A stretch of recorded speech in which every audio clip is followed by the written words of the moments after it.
So by the time you guys are seeing this video, I am currently away for the weekend. I am taking some time off, but that doesn't mean that I'm going to leave you guys without content. And at the time that I'm recording this video with Frank Turek and Seth Dillon, it aired a couple of days ago. So that's why this one, my reaction is a little bit late to it.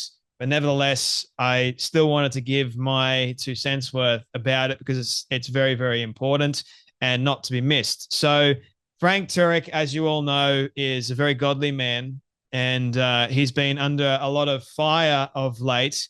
That's no thanks to Candace Owens, and so is Seth Dillon. Both very godly men, and both men that I look up to quite highly, actually. And I think their influence, not just in the conservative movement, but just like when it comes down to the Bible and their knowledge of it and what's right and what's wrong, is just really helpful, especially in a day and age like today. But Frank Turek is one of Charlie's best friends, and he was there.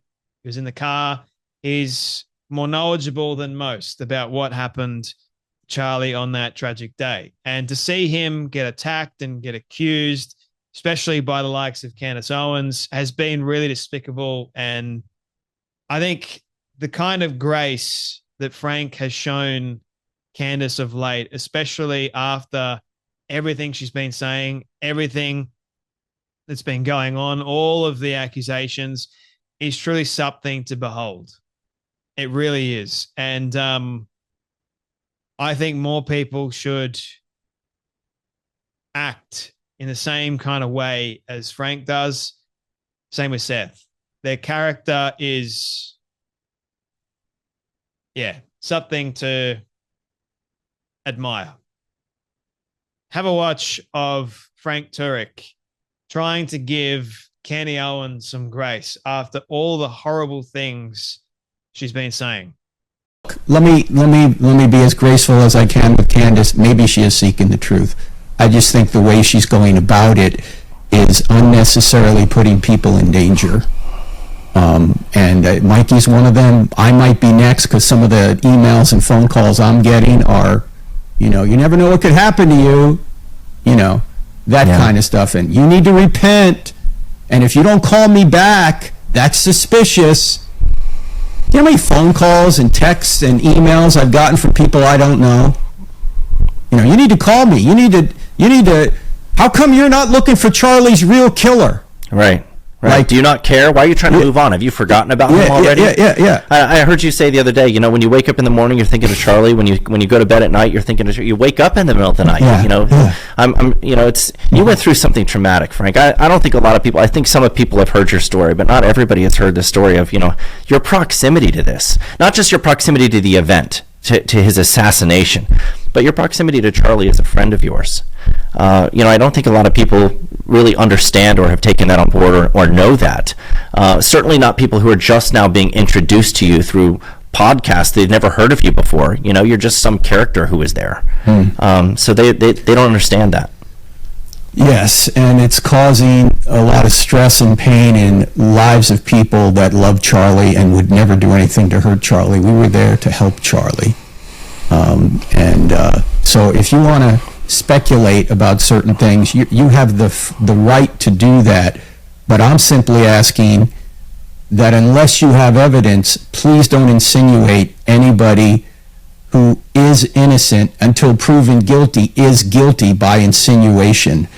And and I think you're being generous with the truth. Maybe she is seeking the truth. This isn't how truth seeking works. Yeah. It's not. You don't start with a predetermined conclusion, Frank. Mm-hmm. When you start with a predetermined conclusion that something is wrong, and then try to find anything that you can. Someone didn't behave appropriately. That validates my predetermined conclusion that something is wrong. Mm-hmm. That's not how truth seeking works. Frank has been getting text messages and emails from people he's never met, never spoken to at all. And they're saying really disgusting things like, watch yourself. Where this all starts? It starts from crazy people on the internet making certain accusations about someone and they take that an extra step further. I mean, I've spoken about this a number of times, but we cannot stop talking about it because people have a very short attention span nowadays and they forget. Seth Dillon, along with several others, they were accused by Candace Owens. And not long after that, they had someone arrested in Texas, no less, for threatening to kill Seth Dillon, Laura Loomer, Josh Hammer, and several others. And these people messaging Frank Turek, of all people, to say, watch yourself. You don't know what's going to happen next. Like insinuating threats so that you're on edge all the time. That's disgusting behavior. And Frank, trying to be the godly man that he is, trying to give Candace the benefit of the doubt and some grace. I mean, credit to Frank for doing that. But she's lying and she's causing damage and harm. She's going to, God forbid, get someone seriously injured or killed because of what she's been doing and saying. And I don't think she cares. I really don't. I think she just cares about the clicks and about the attention. Because yesterday at the time I'm recording this, November the 8th, she hit number 1.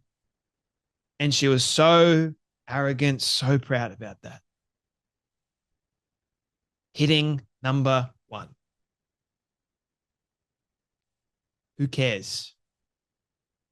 You know, the thing that's happened post Charlie is Frank went through a traumatic experience. He's had to live with it day in, day out, night after night. It wouldn't be easy for him. Candace couldn't care less. She's moved on with her life. She hasn't really grieved. You can see it. She'll say, oh, I had to get offline.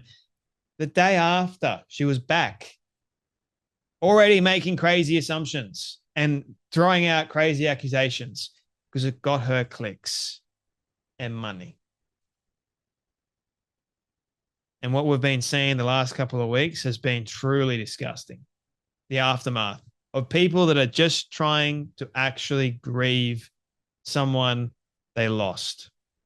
And sure, I may sound like a broken down record, and sometimes I get sick of it because I hate constantly repeating myself, but sometimes you've got to. Otherwise, they're not going to get the message. Otherwise, they're going to forget. And we can't let people forget. We can't, because it does damage when people forget. It does, especially in these kind of cases. We have a duty to the truth. At least I do. A responsibility. So does Frank, so does Seth. These two godly men, I hope to one day be just like them. Same with Charlie. Anyway, that's enough from me, but you guys take care, be blessed, and I'll see you all in the next video.